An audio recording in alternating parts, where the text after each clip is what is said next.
Hello dear students, welcome to our YouTube channel medico nursing classes. आप सबका स्वागत है medico nursing classes YouTube channel पे, जहां ऑनलाइन प्लेटफॉर्म पे जहां आप सबकी नर्सिंग ऑफिसर रिक्रूटमेंट एग्जामिनेशन की प्रिपरेशन को और भी नए आयाम तक पहुंचाया जा रहा है। लगातार आप सब देख रहे हैं कि medico nursing classes YouTube channel के ऊपर मेडिकल सर्जिकल नर्सिंग से रिलेटेड जो इंपॉर्टेंट टॉपिक्स है उनको कंसाइज वे में क्रैश कोर्स के रूप में आप सबके सामने लगातार वीडियोज़ के थ्रू आपके सामने प्रेजेंट किया जा रहा है। आज उसी सीरीज के अंदर हम एक वीडियो और आप लोगों के लिए पोस्ट करते हैं। ठीक है, तो आज की हमारी जो क्लास है, आज की हमारी जो क्रैश कोर्स की क्लास है वो थी हमारी कोलिसिस्टाइटिस की। लास्ट क्लास के अंदर हमने देखा था, लास्ट क्लास की एक दो क्लासों के अंदर हमने देख लिया कोलिसिस्टाइटिस क्या होता है। ठीक है, एक अक्यूट एंड क्रोनिक कोलिसिस्टाइटिस क्या होते हैं, acute cholecystitis, chronic cholecystitis, acalculous cholecystitis, ये क्या होते हैं इनके बारे में मैं आप लोगों को बता चुका हूँ। साइन एंड सिम्टम्स के बारे में हम लोग डिस्कस कर चुके हैं, साइन एंड सिम्टम्स के बारे में हम लोग डिस्कस कर चुके हैं।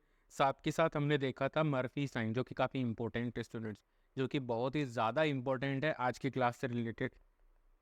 ये इस टॉपिक का सबसे इंपॉर्टेंट पॉइंट और बहुत बार एमसीक्यू के रूप में AIIMS nursing officer recruitment examination, जो कि नोटसेट के रूप में आजकल होता है, उसके अंदर पूछा जा चुका है। सो प्लीज़ आप लोग इस पॉइंट के ऊपर थोड़ा सा ध्यान रखिएगा और इसको फोकस करके याद रखिएगा, अलग से नोट भी कीजिएगा। उसके बाद हमने देखा बाइलरी ऑब्स्ट्रक्शन की, बाइलरी ऑब्स्ट्रक्शन की वजह से किस प्रकार से बाइलरी ऑब्स्ट्रक्शन की वजह से किस प्रकार से आपका कोलिसिस्टाइटिस हो रहा है। ठीक है, inflammation of gall bladder,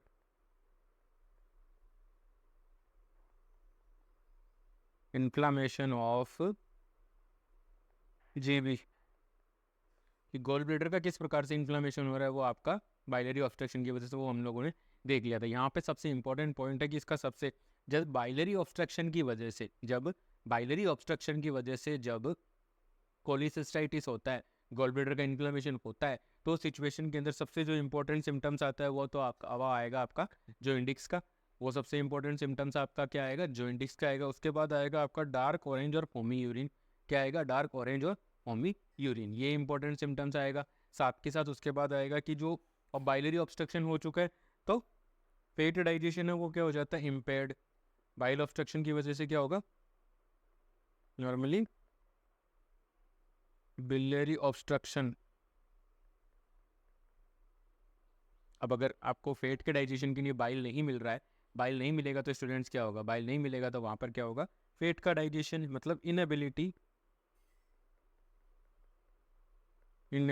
to digest the fat, inability to digest the fat. अब जस्ट जिस चीज़ का डाइजेशन नहीं होगा, मान लीजिए हमारी बॉडी में आपने कुछ भी ऐसा खाया या पिया है, अगर उसका डाइजेशन नहीं होता है तो डेफिनेटली वो वैसा का वैसा आपकी बॉडी से बाहर आ जाएगा। तो स्टिटोरिया का मतलब है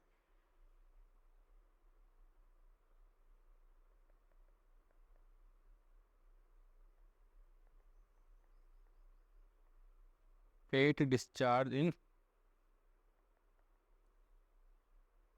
स्टूल, स्टूल के थ्रू फेट होती है वो बाहर आ जाती है। ठीक है, फेट प्रेजेंट इन स्टूल। ठीक है, फेटी स्टूल मान लो या पेट स्टूल होता है, जिसके अंदर फेट के अंदर जो ये इन अनडाइजेस्टेड जो फेट होता है वो अगर स्टूल के रूप में बाहर आ रहा है तो उसे बोलते हैं स्टीटोरिया बोला जाता है। ठीक है, स्टूल प्रेजेंट इन फेट, ठीक है, sorry fat present in stool, ये तो मीनिंग गलत हो जाएगा। ठीक है, तो ये है हमारा बाइलरी ऑब्स्ट्रक्शन की वजह से, जो मैं आप लोगों को समझा चुका हूँ लास्ट क्लास में। अगर किसी भी स्टूडेंट को कोई डाउट है तो प्लीज़ आप मुझे कमेंट सेक्शन में ज़रूर बताइए, मैं डेफिनेटली उसका आंसर करूँगा। नेक्स्ट हम देखते हैं, नेक्स्ट हमने देखा था इंटरवेंशन। इंटरवेंशन में मैं आप लोगों को बता चुका हूँ कि एनपीओ क्यों रखना है, एनजी ट्यूब का डिकम्प्रेशन है वो क्यों किया जा रहा है। और जब भी मैं पहले ही बता चुका हूँ आपको कि जब भी आप पेशेंट का NG tube decompression, NG tube लगा करके इन जो डिकम्प्रेशन कर रहे हो, इंटेस्टाइनल डिकम्प्रेशन कर रहे हो, तो उस कंडीशन के अंदर पेशेंट के अंदर कौन सी डिजीज होने के चांसेज हैं, उस कंडीशन के अंदर पेशेंट के अंदर मेटाबॉलिक्स एल्केलोसिस,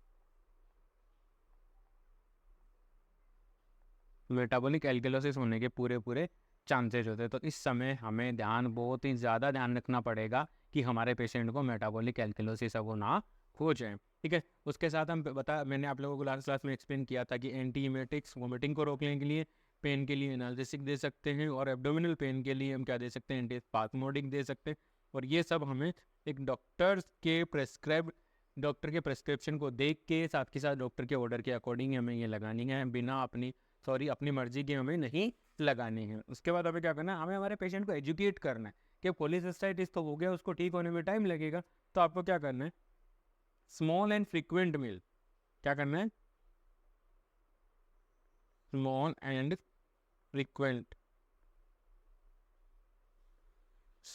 फ्रीक्वेंट मील, वो आप लोगों को क्या लेना है, फिर पेशेंट को हमें एडवाइज करना है कि आपको स्मॉल एंड फ्रीक्वेंट मील लेना है। साथ के साथ क्या है, लो फैट डाइट, ताकि तो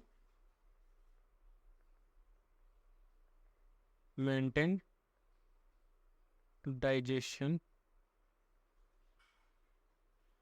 जो डाइजेशन की प्रोसेस है उसको हम क्या रख सके, मेंटेन रख सके। तो इसलिए हमें क्या करना पड़ेगा, लो फैट डाइट भी पेशेंट को हमें एडवाइज करनी होती है। उसके बाद मैंने आप लोगों को बताया कि जो कोलिसिस्टाइटिस है, अगर वो मेडिकली मैनेजमेंट नहीं हो पा रहा है, मेडिकली उसको हम ट्रीट नहीं कर पा रहे हैं, कोई प्रॉब्लम्स आ रही हैं, तो उस कंडीशन के अंदर हम क्या कर सकते हैं स्टूडेंट, उस कंडीशंस के अंदर हमें क्या करना पड़ेगा, अगर हमारा मेडिकल मैनेजमेंट फेल हो जाता है, उस कंडीशन के अंदर हमें क्या करना पड़ेगा, सर्जिकल मैनेजमेंट करना पड़ेगा, जिसमें हम क्या कर सकते हैं, कोलिसिस्टेक्टोमी, मतलब रिमूवल ऑफ गॉल ब्लैडर को कम्प्लीटली रिमूव कर देंगे। नेक्स्ट वन है फोलिडोकोलीलिथियासिस, इसका मतलब होता है कि stone formation in GB as well as in common bile duct, CBD और जीबी के अंदर गॉल ब्लैडर के अंदर, साथ के साथ आपका कॉमन बाइल डक्ट, इन दोनों के अंदर क्या हो चुका है, आपका स्टोन का फॉर्मेशन हो चुका है। नेक्स्ट इंपॉर्टेंट टर्म था, वो था हमारा कोलिडोकोलिलिथोटोमी। कोलिडोकोलिलिथोटोमी का मतलब है कि सीबीडी में एक ओपनिंग बनाएंगे छोटी सी, और उस ओपनिंग के थ्रू हम क्या कर रहे हैं, सीबीडी से स्टोन को रिमूव करते हैं। रिमूव फ्रॉम द सीबीडी से जब स्टोन को रिमूव कर रहे हैं, तो उस टर्मिनोलॉजी को हम क्या कहते हैं, कोलिडोकोलिलिथोटोमी। तो स्टूडेंट, ये सारी की सारी तीनों जो टर्मिनोलॉजीज हैं वो आप सबके लिए काफ़ी इंपॉर्टेंट है। डायरेक्टली यहाँ से एमसीक्यू बन रहा है आप लोगों के लिए कि इसका मीनिंग क्या होता है, तो आई होप आप लोग इसको सीरियसली पढ़िएगा, सीरियसली इसको आप याद रखिएगा। मैंने आप लोगों को इनके बारे में बता दिया है। नेक्स्ट जो पोस्ट ऑपरेटिव मैनेजमेंट है, नेक्स्ट जो हमारा पोस्ट ऑपरेटिव मैनेजमेंट है, वो हम आज की क्लास में डिस्कस करेंगे। कल की क्लास में भी हमने थोड़ा सा डिस्कस किया था, लेकिन वो पूरा नहीं हो पाने की वजह से आज इनको दोबारा एक बार रिवाइज करेंगे। तो पोस्ट ऑपरेटिव जो मैनेजमेंट है, पोस्ट ऑपरेटिव मैनेजमेंट का मतलब students, management after surgery. Post operative management का मतलब क्या है, पोस्ट ऑपरेटिव मैनेजमेंट,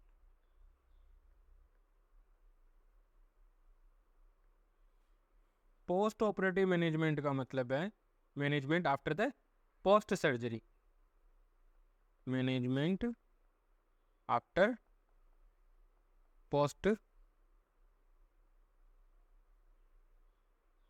सर्जरी के बाद जो भी मैनेजमेंट हम करते हैं, सर्जरी के बाद जो भी मैनेजमेंट हम कर रहे हैं, वो हमारा कहलाता है पोस्ट ऑपरेटिव मैनेजमेंट। तो देखो क्या क्या मैनेज करना है पोस्ट ऑपरेटिव मैनेजमेंट के अंदर, हमें क्या क्या चीज़ें मैनेज करनी है।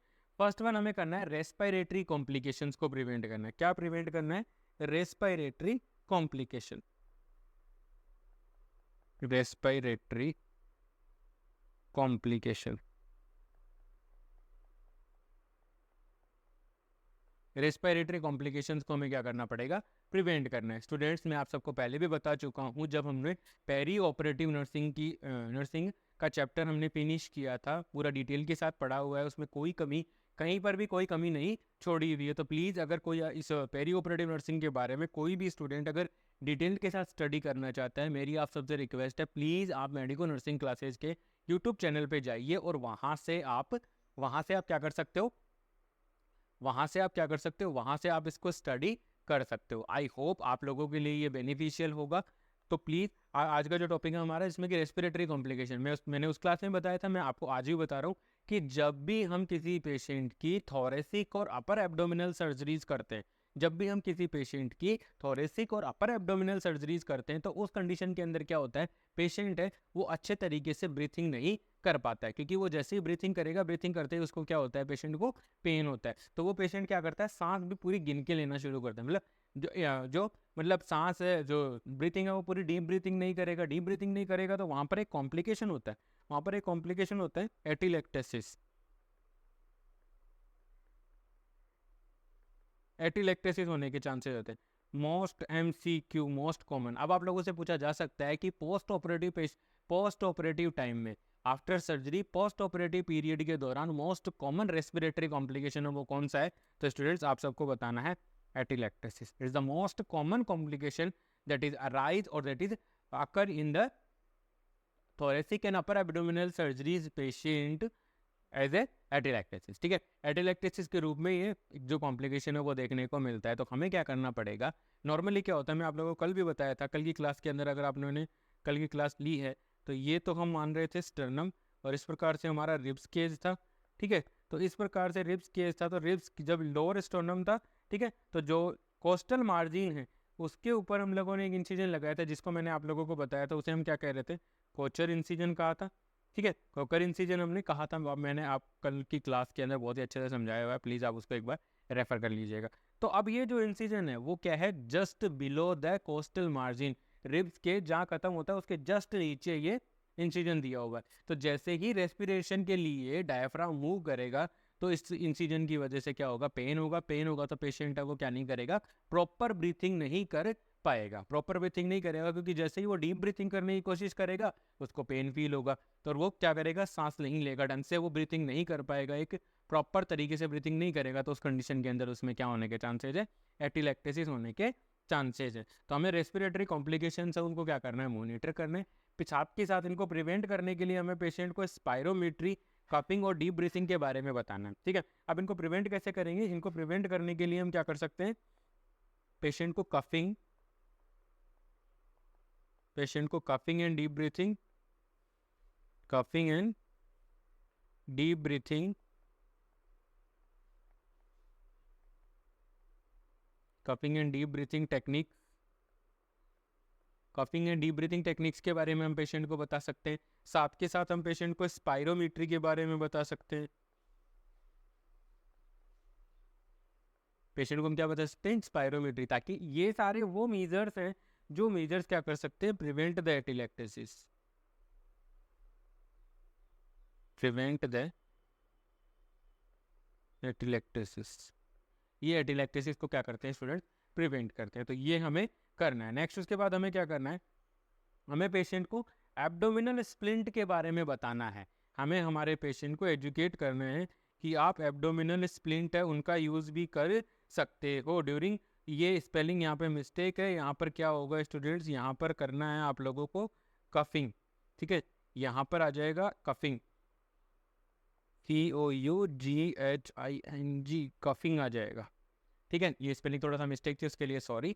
तो ये आप जो स्पेलिंग मिस्टेक थी उसको आप करेक्ट कर लीजिएगा। उसके बाद हमें हमारे पेशेंट को क्या बताना पड़ेगा? कि आपको एब्डोमिनल स्प्लिंट का यूज करना चाहिए। एब्डोमिनल स्प्लिंट का मतलब क्या होता है? आप लोगों ने देखा होगा, जो भी पेशेंट, जब किसी पेशेंट का बड़ी सर्जरी हो रही होती है, एब्डोमेन पे कोई लार्ज इंसिजन होता है, तो सर्जन उनको एक एब्डोमिनल बेल्ट एडवाइस करते हैं, एब्डोमिनल बेल्ट, और उसी को हम बोलते हैं एब्डोमिनल स्प्लिंट। वो उसको, जो उस पेशेंट्स को एडवाइस करने का मेन रीज़न होता है कि वहाँ पर वुंड जो साइज है वो बड़ा है, साथ के साथ वहाँ पर वुंड के ऊपर टेंशन ना पड़े। जब भी पेशेंट डीप ब्रीथिंग और कफिंग करेगा तो वहाँ पे tension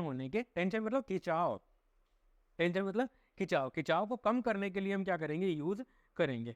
use abdominal splint,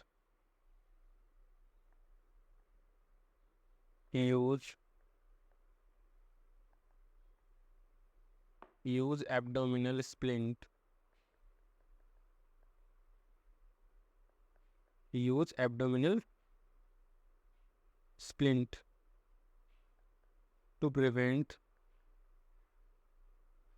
to prevent tension on incision site,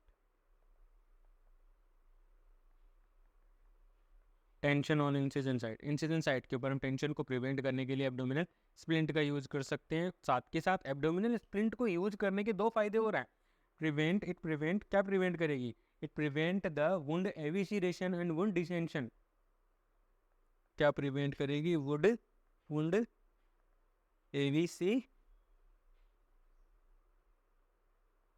एविसिरेशन and wound डिसेंशन।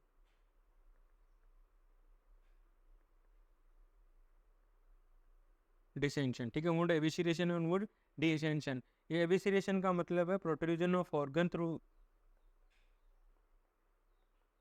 Protrusion of organ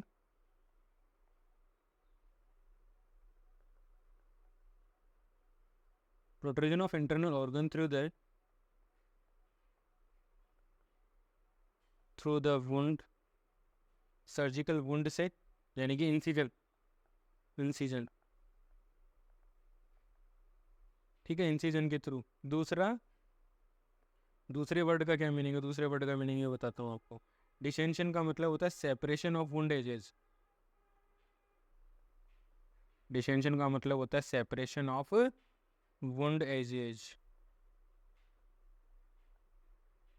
wound edges का सेपरेशन हो जाता है, ठीक है। ये आप लोगों के लिए काफ़ी इंपॉर्टेंट पॉइंट था। यहाँ पर मैंने एक्सप्लेन कर दिया है कि हम हमारे पेशेंट को एब्डोमिनल स्प्लिंट के लिए क्यों एडवाइज कर रहे हैं। आई थिंक आप लोगों को समझ में आया होगा स्टूडेंट। अगर किसी भी स्टूडेंट को कोई डाउट है तो प्लीज़ आप मुझे कमेंट सेक्शन में ज़रूर बताइए, मैं डेफिनेटली उसका आंसर करूँगा। नेक्स्ट है, हमें क्या करना है? पेशेंट को एनपीओ स्टेटस मेंटेन रखना है और एंजियोट्यूब सक्शनिंग मेंटेन रखनी है जब तक डॉक्टर का ऑर्डर नहीं आ जाता है। तो हमें ये हमेशा ध्यान रखना है कि जब भी हमारे पेशेंट का कॉलिसिस्टेक्टमी ऑपरेट हो जाता है तो उस कंडीशन के अंदर हमें, क्योंकि लेप्रोस्कोपिक कॉलिसिस्टेक्टमी करो चाहे ओपन सर्जरी करो, मोस्ट प्रोबेबली चांसेस होते हैं कि हम पेशेंट को जनरल एनेस्थीसिया देते हैं। तो जनरल एनेस्थीसिया के अंदर क्या होता है, इंटेस्टाइनल मूवमेंट्स है वो भी सबसाइड हो जाते हैं। तो पेशेंट के अंदर, अगर आप पेशेंट को जल्दी अर्ली स्टेज के अंदर एनेस्थीसिया से फुल्ली रिकवरी हुए बिना, जो बावल साउंड्स हैं उनके रिटर्न हुए बिना अगर आप पेशेंट को अलाउ कर देते हो खाने पीने के लिए,